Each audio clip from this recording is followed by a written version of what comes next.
तू पहले सबको खिलाती है फिर खाती है, तो चल इसी बात पर आज कसम खा। नहीं नहीं, ऐसा किसी ने नहीं कहा, मगर भाव सबके यही थे। नमस्कार, पुण्य श्लोक अहिल्याबाई शो में आज हमने क्या देखा? बहुत गजब देखा। देवी अहिल्या का साथ पाकर के महिलाओं के अंदर एक अजीब सी ताकत आ गई है, शक्ति आ गई है। और पुरुष प्रधान समाज, या यूं कहें उनके पति, जो अब तक देवी अहिल्या के सामने ही उन महिलाओं को घर से बाहर निकालने पर तैयार थे, वो उनके साथ खड़े नजर आए। कैसे? देखिए क्या होता है। सब लोग जितने भी पुरुष हैं वो शोर मचा रहे होते हैं कि तुम यहाँ कैसे आ गई, क्यों आ गई, हमसे बिना पूछे आ गई, तो यहीं रहो, घर त्याग दो, हम तुम्हें छोड़ रहे हैं, ये कर रहे हैं, वो कर रहे हैं।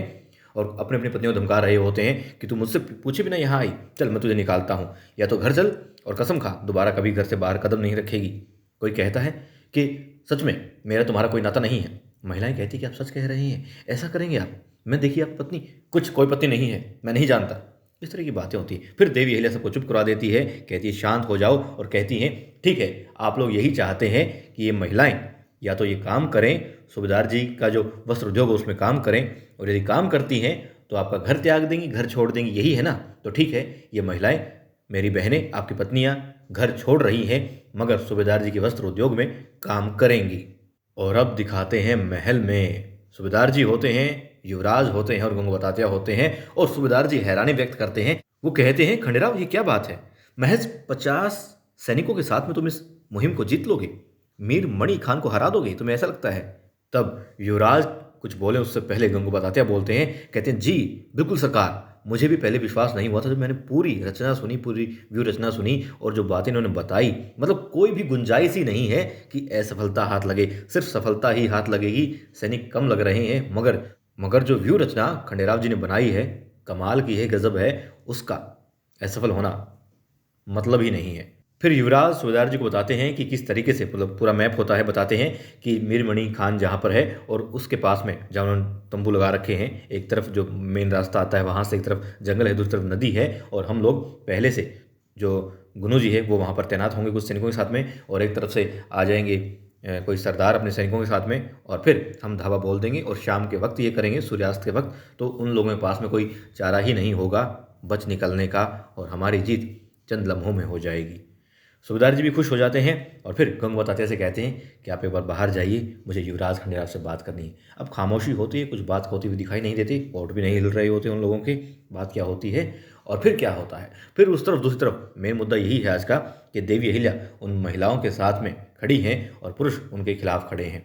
अब देवी अहिल्या कह देती है अब जाइए, और महिलाएं एक शर्त रखती हैं कि ठीक है, ये अपना घर छोड़ रही हैं, मगर बदले में इनको कुछ लेके आएंगी, जो सबसे ज़्यादा पसंद की चीज़ है इनके घर में वो ये लेकर के आएगी। और देखो इतना तो हक बनता है ना इनका, इतने सालों तक आपके साथ काम किया है, आपके लिए काम किया है, अभी तक जो कुछ भी माना अपना मायका छोड़ते हुए, उसके बाद में आप लोगों को ही माना, आप ही इनका घर संसार हैं, तो इतना तो अब कर दीजिए ना। अब तक आपके लिए इतना त्याग करती आई हैं, इतना काम करती आई हैं, तो बस एक चीज़ दे दीजिए। पुरुष सहमत होते नजर आते हैं, तभी वो बोलता है गिरधर, कैसे कैसे हो सकता है, आप तो इनको भड़का रही हैं, आप ये कर रही हैं। और देवी अहिल्या उसको बड़े अच्छे तरीके से अनदेखा करती हैं। गिरधर बेचारा चुप हो जाता है, कोई चारा नहीं था, सब ने उसको अनदेखा कर दिया था। फिर देवी अहिल्या कहती हैं आप लोग जाएं और अपनी अपनी मनपसंद की चीज़ें ले आएं। पुरुष भी सहमत हो जाते हैं, कहते हैं ठीक है जाओ, जिसको यहाँ पर काम करना है अपने घर जाओ और ले आओ एक एक चीज़ जो उनको पसंद है। अब पुरुष चले जाते हैं वहाँ से गुस्से में, और महिलाएं रो रही होती हैं, कहती हैं देवी अहिल्या ये सब क्या हो गया, हमें तो आप पर विश्वास था, और आपने कहा था, मतलब हम आपके साथ इसलिए खड़े थे क्योंकि आपने कहा था कि हमारा घर संसार नष्ट नहीं होगा, उसको कुछ नहीं होगा, खुशहाली यूं की यूं रहेगी, बल्कि बढ़ेगी ही। तब देवी अहिल्या कहती हैं डरो मत, चिंता मत करो, सब ठीक हो जाएगा। अब क्या होता है, अब दिखाते हैं गिरधर भी वहाँ पहुँच जाता है दोबारा देवी अहिल्या के पास में, और बाकी कुछ पुरुष भी वहाँ पर आ जाते हैं, और कुछ महिलाओं के साथ में आ रहे होते हैं पुरुष। हालांकि महिलाओं के हाथ खाली होते हैं, दरवाजे खुलते हैं, गिरधर लोगों को बता रहा होता है कि देखना बहुत कीमती चीज़ ले आएगी, जेवर उठाकर लाएगी, पैसे लाएगी, और क्या कीमती चीज़ हो सकती है भला। और महिलाएं जब आती हैं हाथ खाली होते हैं। देवी अहिल्या कहती हैं आपके हाथों खाली हैं। महिलाएं कहती हैं कि हाँ रानी साहब, हमारे हाथ खाली हैं, क्योंकि हमारे घर में जो सबसे पसंद की चीज़ है, जो हमारे लिए सबसे कीमती चीज़ है, क्योंकि जिसके लिए हम अपनी मतलब सारी चीज़ें त्याग सकती हैं और अपना जीवन तक बलिदान कर सकती हैं, वो तो घर के बाहर है। दरअसल वो उनके पुरुष होते हैं, उनके पति होते हैं। और तब कुछ पुरुष भी भावुक हो जाते हैं, मगर फिर भी कुछ में था कि नहीं, तुम तो ऐसे ही बात कर रही हो, तो पहले यहाँ आई क्यों थी, बिना पूछे क्यों आई। और फिर देवी अहिल्या कहती हैं बिना पूछे इसलिए आई क्योंकि इनको मालूम था कि आप उनकी कला का सम्मान नहीं करेंगे, आप उनको आने नहीं देंगे। लेकिन इनको आपसे ज़्यादा प्रिय कुछ नहीं है और यदि आपको नहीं लगता है कि ऐसा है, तो फिर भला ये अपना मायका छोड़ के, अपना घर-बार छोड़ के आपके साथ क्यों आई?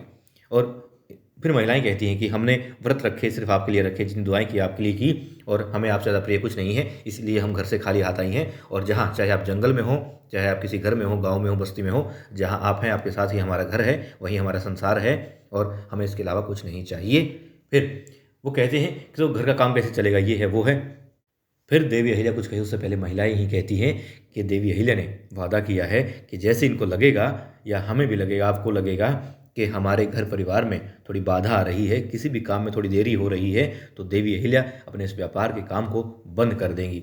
फिर पुरुष सोच रहे होते हैं, तभी देवी अहिल्या झोली फैला लेती है। वो कहती हैं कि मैं अपने भाइयों से इन मेरी बहनों के लिए, मतलब आपकी पत्नियों के लिए इनके सपने मांगती हूँ, इनकी खुशियाँ मांगती हूँ।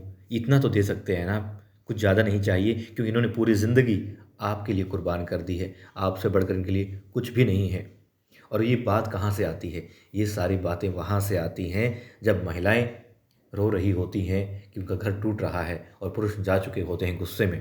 तब देवी अहिल्या उन महिलाओं से कहती हैं कि आप लोग जाएं और अपने पति को साथ लाएं।